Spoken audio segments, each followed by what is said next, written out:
বেশি বেশি যেন আল্লাহর ইবাদত করতে পারি।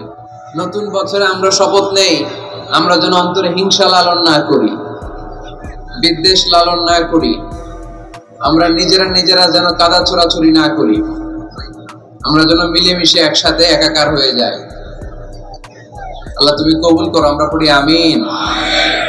60টা জিনিস মানুষ মরে যাওয়ার পরে তার কবরে পৌঁছতে থাকে।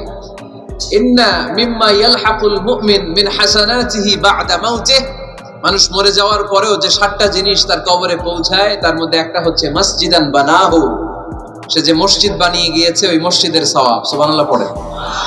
আপনি টাকা দিয়ে মসজিদ বানিয়ে দিলেন, ওই মসজিদে মুসল্লিরা নামাজ পড়ে, রোজাদাররা এসে ওখানে ইফতার খায়, তাহাজ্জুদ আদায়কারীরা তাহাজ্জুদ পড়ে, তাদের সওয়াবের কমতি হবে না, কিন্তু তাদের সওয়াবের একটা পার্সেন্টেজ সওয়াব যে ব্যক্তি মসজিদ বানালো তার আমলনামায় আল্লাহ ঢুকিয়ে দেয়।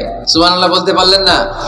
হে নামাজি আমার ঘরে নামাজে পড়ো আজ, দিল মে তোমার চরণ তলে হৃদয় যায় নামাজ।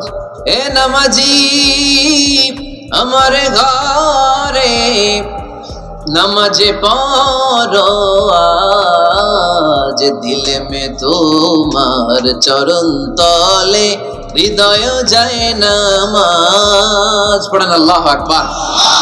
কি সুন্দর লিখেছেন কাজী নজরুল ইসলাম। মসজিদ কেমন যেন মসজিদ তার নিজের ভাষায় আল্লাহর কাছে কেঁদে কেঁদে ফরিয়াদ জানায়, আল্লাহ নামাজিরা আমার ঘরে আসে না, কি সুন্দর টাইলস, কি সুন্দর মুসল্লা, কি সুন্দর এয়ার কন্ডিশন, সব আছে কিন্তু মুসল্লি নাই, ঠিক কিনা? মসজিদগুলো আল্লাহর কাছে ফরিয়াদ জানায়, এজন্য আমরা যেন মসজিদ মুখী হই। কি মুখী? কাজী নজরুল ইসলাম খুব সুন্দর করে বলেছেন, মসজিদেরই পাশে আমায় কবর দিও ভাই, ঠিক কিনা? মসজিদেরই পাশে আমায় কবর দিও ভাই, যেন গড়ে হতে মুয়াজ্জিনের আযান শুনতে পাই। আমার গোরের পাশে দিয়ে ভাই নামাজিরা যাবে, পবিত্র সেই পায়ের ধ্বনি এ বান্দা শুনতে পাবে। গোরা যাব হতে গুনাহগার পাইবে রেহাই, মসজিদেরই পাশে আমায় কবর দিও ভাই।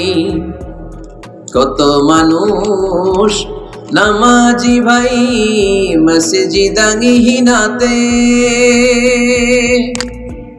আল্লাহর নামের জিকির করে লুকিয়ে গভীর রাতে। আমি তাদের সাথে ওই আল্লাহর নাম জপতে চাই, আল্লাহর নাম জপতে চাই। পড়েন সবাই, মসজিদেরই পাশে আমায় কবর দিও ভাই, যেন গড়ে হতেও মুয়াজ্জিনের আযান শুনতে পাই। চিল্লায় পড়তে হবে আমিন।